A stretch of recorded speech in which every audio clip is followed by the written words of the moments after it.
كان كي من اول مره يشدوا هذا المرض هذا كان كيخرج ويدخل في الهضره. صافي دينا عند واحد الراقي وحدانا تماك بلا ما نذكروا الاسم ديالو، قال لنا هاد الدري خاصو الطبيب ضروري يمشي يشوف الطبيب. ملي بدينا على الطبيب درنا ليه التحاليل بان نشوفوا واش مخدر شي حاجه ولا واكل شي حاجه. ما واكل والو، لقينا داكشي خرج مزيان. درنا ليه كلشي، لاريم ديال الراس تا هو خرج مزيان، دينا على الطبيب ديال الراس قال لنا ما عنده والو. صافي هو كندور بحال هكا في السوشيال ميديا تبان لي هاد الراقي. في السوشيال ميديا قلت لي اجي نجرب. داكشي. ما درتي. ما خليتش ما درتش. شي ثلاثه د الرقاق مشيت عندهم كيقول لي سير الطبيب. ملي كنمشي يقول لك راه حاله مستعصيه سير عند الطبيب. ملي كنمشي على الطبيب صافي الطبيب كيقول لي ما عنده والو، ما عنده واكل وحكم من هنا كان لهنا. العلام كيدير كل شيء. الهرم خرج كل مزيان، كلشي مزيان. صافي تبان لي هاد الدكتور هذا جيت عنده من الراقع بس. الراقي عبد العزيز المصباحي، جيت عنده بحال هكا. شنو هي الاعراض اللي كانت عنده؟ الاعراض كان كيدخل ويخرج في الهضره، ما كانش كينعس، ما كانش كياكل. آه كان هادشي كيبقى داور راسو، فهمتي؟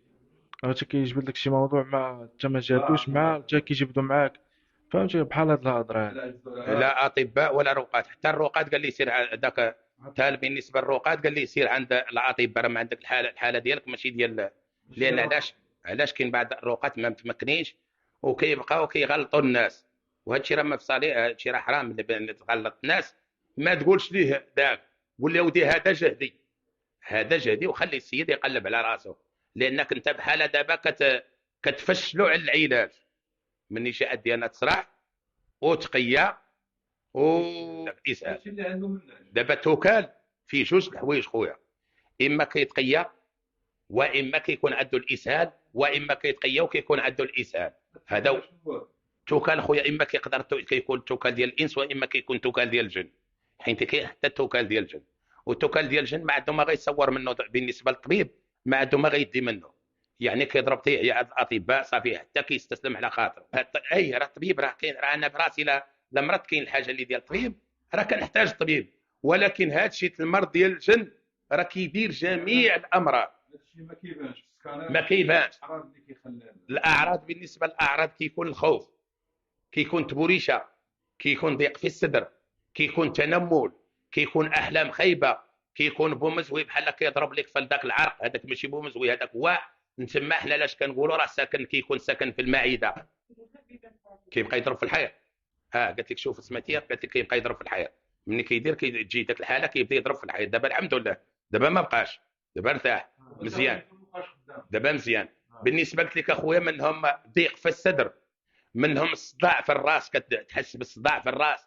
كاين اللي ما كيبقاش ينعس، كاين اللي كيحيد ليه الماكله، كاين اللي كنقول الودنين ديالو كيصفروا، كاين اللي كينقص ليه منظر، كاين اللي كيشد ليه الحنجره، كاين اللي كيشد ليه في الرقبه ديالو، كاين اللي كيشد ليه في العورات، كاين اللي كيشد ليه في الركابي.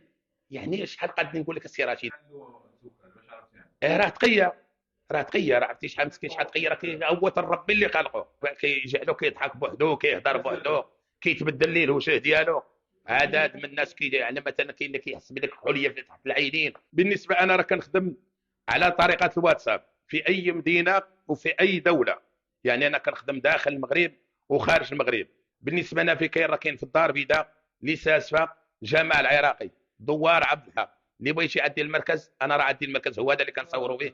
مرحبا. مثلا لقيتي الخط عامر، غتسجل اوديو، تقول لي المشكل ديالك، غتسجل اوديو تقول لي المشكل ديالك، واش من مدينه في كاين او لا اش من دوله في كاين. راه مني غنسالي خويا لان كنكون كنرقي او لا كيكون الضغط على التليفون، مني كنسالي راه كنجاوب خوتي. مرحبا بكم.